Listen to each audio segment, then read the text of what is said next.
Hey, we're going to read chapter 13 of Matilda today. The weekly test. At 2 o'clock sharp, the class assembled, including Miss Honey, who noted that the jug of water and the glass were in the proper place. Then she took up a position, standing right at the back. Everyone waited. Suddenly, in marched the gigantic figure of the headmistress in her belted smock and green breeches. "Good afternoon, children," she barked. "Good afternoon, Miss Trunchbull," they chirruped. The headmistress stood before the class, legs apart, hands on hips, glaring at the small boys and girls who sat nervously at their desks in front of her. "Not a very pretty sight," she said. Her expression was one of utter distaste, as though she were looking at something a dog had done in the middle of the floor. "What a bunch of nauseating little warts you are!" Everyone had the sense to stay silent. "It makes me vomit," she went on, "to think that I'm going to have to put up with a load of garbage like you in my school for the next 6 years. I can see that I'm going to have to expel as many of you as possible as soon as possible to save myself from going round the bend." She paused and snorted several times.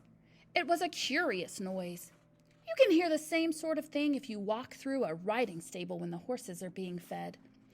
"I suppose," she went on, "your mothers and fathers tell you you're wonderful. Well, I'm here to tell you the opposite, and you'd better believe me. Stand up, everybody." They all got quickly to their feet. "Now put your hands out in front of you, and as I walk past, I want you to turn them over so I can see if they're clean on both sides." The Trunchbull began a slow march along the rows of desks, inspecting the hands. All went well until she came to a small boy in the second row. "What's your name?" she barked. "Nigel," the boy said. "Nigel what?" "Nigel Hicks," the boy said. "Nigel Hicks what?" the Trunchbull bellowed. She bellowed so loud she nearly blew the little chap out the window. "That's it," Nigel said, "unless you want my middle names as well." He was a brave little fellow, and one could see that he was trying not to be scared by the Gorgon who towered above him. "I do not want your middle names, you blister," the Gorgon bellowed. "What is my name?" "Miss Trunchbull," Nigel said. "Then use it when you address me. Now then, let's try again. What is your name?" "Nigel Hicks, Miss Trunchbull," Nigel said. "That's better," the Trunchbull said. "Your hands are filthy, Nigel. When did you last wash them?" "Well, let me think," Nigel said. "That's rather difficult to remember exactly. It could have been yesterday, or it could have been the day before." The Trunchbull's whole body and face seemed to swell up as though she were being inflated by a bicycle pump. "I knew it," she bellowed. "I knew as soon as I saw you that you were nothing but a piece of filth. What's your father's job, a sewage worker?" "He's a doctor," Nigel said, "and a jolly good one. He says we're all so covered with bugs anyway that a bit of extra dirt never hurts anyone." "I'm glad he's not my doctor," the Trunchbull said. "And why, might I ask, is there a baked bean on the front of your shirt?" "We had them for lunch, Miss Trunchbull." "And do you usually put your lunch on the front of your shirt, Nigel? Is that what this famous doctor father of yours has taught you to do?" "Baked beans are hard to eat, Miss Trunchbull. They keep falling off my fork." "You are disgusting," the Trunchbull bellowed.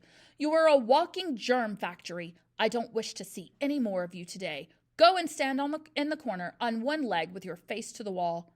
"But Miss Trunchbull—" "Don't argue with me, boy, or I'll make you stand on your head. Now do as you're told." Nigel went. "Now stay where you are, boy, while I test you on your spelling to see if you've learnt anything at all this past week. And don't turn around when you talk to me. Keep your nasty little face to the wall. Now then, spell right." "Which one?" Nigel asked. "The thing you do with a pen, or the one that means the opposite of wrong?" He happened to be an unusually bright child, and his mother had worked hard with him at home on spelling and reading. "The one with the pen, you little fool." Nigel spelled it correctly, which surprised the Trunchbull. She thought she had given him a very tricky word, one that he wouldn't have yet learned, and she was peeved that he had succeeded. Then Nigel said, still balancing on one leg and facing the wall, "Miss Honey taught us how to spell a new, very long word yesterday." "And what word was that?" the Trunchbull asked softly. The softer her voice became, the greater the danger. But Nigel wasn't to know this. "Difficulty," Nigel said. "Everyone in class can now spell difficulty." "What nonsense," the Trunchbull said. "You're not supposed to learn long words like that until you're at least 8 or 9. And don't try to tell me everybody in the class can spell that word. You're lying to me, Nigel." "Test someone," Nigel said, taking an awful chance. "Test anyone you like." The Trunchbull's dangerous, glittering eyes roved around the classroom. "You," she said, pointing at a tiny and rather daft little girl called Prudence. "Spell difficulty." Amazingly, Prudence spelled it correctly and without a moment's hesitation. The Trunchbull was properly taken aback. She snorted. "And I suppose Miss Honey wasted the whole of one lesson teaching you to spell that one single word?" "Oh, no, she didn't," piped Nigel. "Miss Honey taught it to us in 3 minutes, so we'll never forget it. She teaches us lots of words in 3 minutes." "And what exactly is this magic method, Miss Honey?" asked the headmistress. "I'll show you," piped up the brave Nigel again, coming to Miss Honey's rescue. "Can I put my other foot down and turn around, please, while I show you?" "You may do neither," snapped the Trunchbull. "Stay as you are and show me just the same." "All right," said Nigel, wobbling crazily on his one leg. "Miss Honey gives us a little song about each word, and we all sing it together, and we learn to spell it in no time. Would you like to hear the song about difficulty?" "I should be fascinated," the Trunchbull said in a voice dripping with sarcasm. "Here it is," Nigel said. "Miss D, Miss I, Miss FFI, Miss C, Miss U, Miss LTY. That spells difficulty." "How perfectly ridiculous," snorted the Trunchbull. "Why are all of these women married? And anyway, you're not meant to teach poetry when you're teaching spelling. Cut it out in the future, Miss Honey." "But it does teach them some of the harder words wonderfully well," Miss Honey murmured. "Don't argue with me, Miss Honey," the headmistress thundered. "Just do as you're told. I shall now test the class on the multiplication tables to see if Miss Honey has taught you anything at all in that direction." The Trunchbull had returned to her place in front of the class, and her diabolical gaze was moving slowly along the rows of tiny pupils. "You," she barked, pointing at a small boy called Rupert in the front row. "What is 2 sevens?" 16, Rupert answered with foolish abandon. The Trunchbull started advancing slow and soft-footed upon Rupert in the manner of a tigress stalking a small deer. Rupert suddenly became aware of the danger signals and quickly tried again. "It's 18, he cried. 2 sevens are 18, not 16. "You ignorant little slug," the Trunchbull bellowed. "You witless weed! You empty-headed hamster! You stupid glob of glue!" She had now stationed herself directly behind Rupert, and suddenly she extended a hand the size of a tennis racket and grabbed all of the hair on Rupert's head in her fist. Rupert had a lot of golden-colored hair. His mother thought it was beautiful to behold and took a delight in allowing it to grow extra long. The Trunchbull had as great a dislike for long hair on boys as she had for plaits and pigtails on girls, and she was about to show it. She took a firm grip on Rupert's long golden tresses with her giant hand, and then, by raising her muscular right arm, she lifted the helpless boy clean out of his chair and held him aloft. Rupert yelled. He twisted and squirmed and kicked the air and went on yelling like a stuck pig. And Miss Trunchbull bellowed, 2 sevens are 14. 2 sevens are 14. I'm not letting you go till you say it. From the back of the class, Miss Honey cried out, Miss Trunchbull, please let him down. You're hurting him. All of his hair might come out. And well, it might if he doesn't stop wiggling, snorted the Trunchbull. Keep still, you squirming worm. It really was a quite extraordinary sight to see this giant headmistress dangling the small boy high in the air, and the boy spinning and twisting like something on the end of a string and shrieking his head off. Say it, bellowed the Trunchbull. Say 2 sevens or 14. Hurry up or I'll start jerking you up and down, and then your hair really will come out, and we'll have enough of it to stuff a sofa. Get on with it, boy. Say 2 sevens or 14, and I'll let you go. 2 sevens are 14, gasped Rupert, whereupon the Trunchbull, true to her word, opened her hand and quite literally let him go. He was a long way off the ground when she released him, and he plummeted to earth and hit the floor and bounced like a football. Get up and stop whimpering, the Trunchbull barked. Rupert got up and went back to his desk, massaging his scalp with both hands.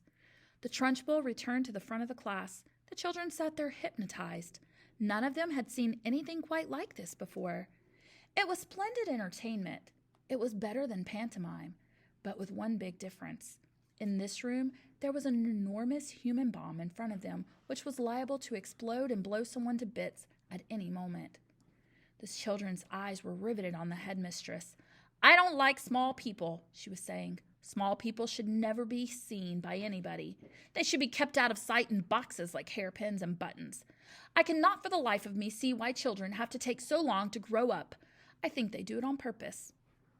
Another extremely brave little boy in the front row spoke up and said, "But surely you were a small person once, Miss Trunchbull, weren't you?" "I was never a small person," she snapped. "I've been large all my life, and I don't see why others can't be the same way." "But you must have started out as a baby," the boy said. "Me? A baby?" shouted the Trunchbull. "How dare you suggest such a thing? What cheek! What infernal insolence! What's your name, boy? And stand up when you speak to me." The boy stood up. "My name is Eric Ink, Miss Trunchbull," he said. "Eric what?" the Trunchbull shouted. "Ink," the boy said. "Don't be an ass, boy. There's no such name. Look in the phone book, Eric. Wrong person. "Look in the phone book," Eric said. "You'll see my father there under Ink." "Very well, then," the Trunchbull said. "You may be Ink, young man, but let me tell you something. You're not indelible. I'll very soon rub you out if you try getting clever with me. Spell what?" "I don't understand," Eric said. "What do you want me to spell?" "Spell what, you idiot? Spell the word what." "W-O-T," Eric said, answering too quickly. There was a nasty silence. "I'll give you one more chance," the Trunchbull said, not moving. "Ah, yes, I know," Eric said. "It's got an H in it. W-H-O-T. It's easy." In 2 large strides, the Trunchbull was behind Eric's desk, and there she stood, a pillar of doom towering over the helpless boy. Eric glanced fearfully back over his shoulder at the monster. "I was right, wasn't I?" he murmured nervously. "You were wrong," the Trunchbull barked. "In fact, you strike me as a sort of poisonous little pockmark that will always be wrong. You sit wrong, you look wrong, you speak wrong. You are wrong all around. I'll give you one more chance to be right. Spell what?" Eric hesitated. Then he said very slowly, "It's not W-O-T, and it's not W-H-O-T. "Ah, I know. It must be W-H-O-T-T. Standing behind Eric, the Trunchbull reached out and took hold of the boy's 2 ears, one with each hand, pinching them between forefinger and thumb. "Ow!" Eric cried. "Ow! You're hurting me!" "I haven't started yet," the Trunchbull said briskly. And now taking a firm grip on his 2 ears, she lifted him bodily out of his seat and held him aloft. Like Rupert before him, Eric squealed the house down. From the back of the classroom, Miss Honey cried out, "Miss Trunchbull, don't! Please let him go! His ears might come off!" "They'll never come off," the Trunchbull shouted back. "I've discovered through long experience, Miss Honey, that the ears of small boys are stuck very firmly to their heads." "Let him go, Miss Trunchbull, please," begged Miss Honey. "You could damage him. You really could. You could wrench them right off." "Ears never come off," the Trunchbull shouted. "They stretch most marvelously like these are doing now, but I can assure you they never come off." Eric was squealing louder than ever and pedaling the air with his legs. Matilda had never before seen a boy, or anyone else for that matter, held aloft by his ears alone. Like Miss Honey, she felt sure both ears were going to come off at any moment with all the weight that was on them. The Trunchbull was shouting, "The word what is spelled W-H-A-T. Now spell it, you little wart." Eric didn't hesitate. He had learned from watching Rupert a few minutes before that the quicker you answered, the quicker you were released. "W-H-A-T, he squealed. "Spells what?" Still holding him by the ears, the Trunchbull lowered him back into his chair behind his desk. Then she marched back to the front of the class, dusting off her hands one against the other like someone who has been handling something rather grimy. "That's the way to make them learn, Miss Honey," she said. "You take it from me. It's no good just telling them. You've got to hammer it into them. There's nothing like a little twisting and twiddling to encourage them to remember things. It concentrates their minds wonderfully." "You could do them permanent damage, Miss Trunchbull," Miss Honey cried out. "Oh, I have. I'm quite sure I have," the Trunchbull answered, grinning. "Eric's ears will have stretched quite considerably in the last couple of minutes. They'll be much longer now than they were before. But there's nothing wrong with that, Miss Honey. It'll give him an interesting pixie look for the rest of his life." "But, Miss Trunchbull," Oh, do shut up, Miss Honey. You're as wet as any of them. If you can't cope in here, then you can go and find a job in some cotton wool private school for rich brats. When you've been teaching for as long as I have, you'll realize that it's no good at all being kind to children. Read Nicholas Nickleby, Miss Honey, by Mr. Dickens. Read about Mr. Wackford Squeers, the admirable headmaster of Dotheby Boys' Hall. He knew how to handle the little brutes, didn't he? He knew how to use the birch, didn't he? He kept their backsides so warm you could have fried eggs and bacon on them.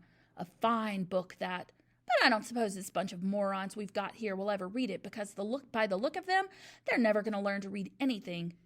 I've read it, Matilda said quietly. The Trunchbull flicked her head around and looked carefully at the small girl with dark hair and deep brown eyes sitting in the second row. What did you say? She asked sharply. I said I've read it, Miss Trunchbull. Read what? Nicholas Nickleby, Miss Trunchbull. You're lying to me, madam, the Trunchbull shouted, glaring at Matilda. I doubt there's a single child in the entire school who has read that book, and here you are, an unhatched shrimp, sitting in the lowest form there is, trying to tell me a whopping great lie like that? Why do you do it? You must take me for a fool. Do you take me for a fool, child? Well, Matilda said, and then she hesitated. She would like to have said, yes, I jolly well do, but that would have been suicide. Well, she said again, hesitating, still refusing to say no. The Trunchbull sensed what the child was thinking, and she didn't like it. Stand up when you speak to me, she snapped. What is your name? Matilda stood up and said, My name is Matilda Wormwood, Miss Trunchbull. Wormwood, is it? The Trunchbull said. In that case, you must be the daughter of that man who owns Wormwood Motors. Yes, Miss Trunchbull. He's a crook, the Trunchbull shouted. A week ago he sold me a second-hand car that he said was almost new. I thought he was a splendid fellow then. But this morning, while I was driving that car through the village, the entire engine fell out onto the road. The whole thing was filled with sawdust. The man's a thief and a robber. I'll have his skin for sausages. You see if I don't. He's clever at his business, Matilda said. Clever my foot, the Trunchbull shouted. Miss Honey tells me that you are meant to be clever too. Well, madam, I don't like clever people. They are all crooked. You are most certainly crooked. Before I fell out with your father, he told me some very nasty stories about the way you behaved at home. But you'd better not try anything in this school, young lady. I shall be keeping a very careful eye on you from now on. Sit down and keep quiet.